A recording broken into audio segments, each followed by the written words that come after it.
It's another delicious day here in the Let's Make Food from Food Kitchen. It's time for a Friday's cocktail. Halloween season is here. This one I kind of came up with on the fly. I was at the liquor store. I'm calling it Vampire's Cocktail. This is a mango liqueur, and this is what kind of sparked it. I'm like, ooh, mango liqueur. I could make it, but it's right here and I'm right there. So I just bought it.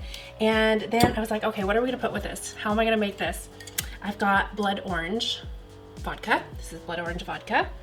And then I have some raspberry liqueur. It is a vampire's cocktail. So, fun Halloween glass, check. Liquors, check. Glowy pumpkin, absolutely. We've got a fun touch to put on it at the end too. So let's put some ice in our glass. I think we're gonna start with that. And I'm going to do 2 ounces of the mango. I tested this the other night and my husband, I didn't use juice, I used something else and my husband really liked it. So I'm excited to share this with you. That's tablespoons, not ounces. What am I gotta pay attention, I can't talk and pour. Sherilyn can't talk and makeup. I can't talk and pour. Hi Sherilyn. Did I just rat you out? Sorry. I've got 1 ounce of the blood vodka. It's blood orange vodka, but it's much more fun to say blood vodka. Gotta work on that, don't I? Sorry. Trying to be fun here today. Raspberry liqueur. I will put a link down below for this recipe. I'm gonna go with 1 ounce of the raspberry liqueur.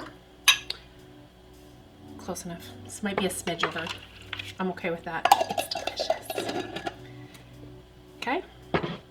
Now, this is just cranberry, so there's not a lot of added like sugars. Okay, it says 4 ounces on my recipe. It just depends on the size glass that you're using. So I'm just gonna take it to right about there. Now, here's where we level it up a little bit after we stir. The stirring's not leveling up, guys. Come on, we can stir, right? Okay. So for our garnish, I have some peeled grapes. I took the time and peeled the grapes so that when you put it in, they look like eyeballs and you won't see them so much while they're in there. You could freeze them too. Instead of using ice, you could use frozen grapes that are peeled. That could be so fun for Halloween, and now I'm sad I didn't think about it before.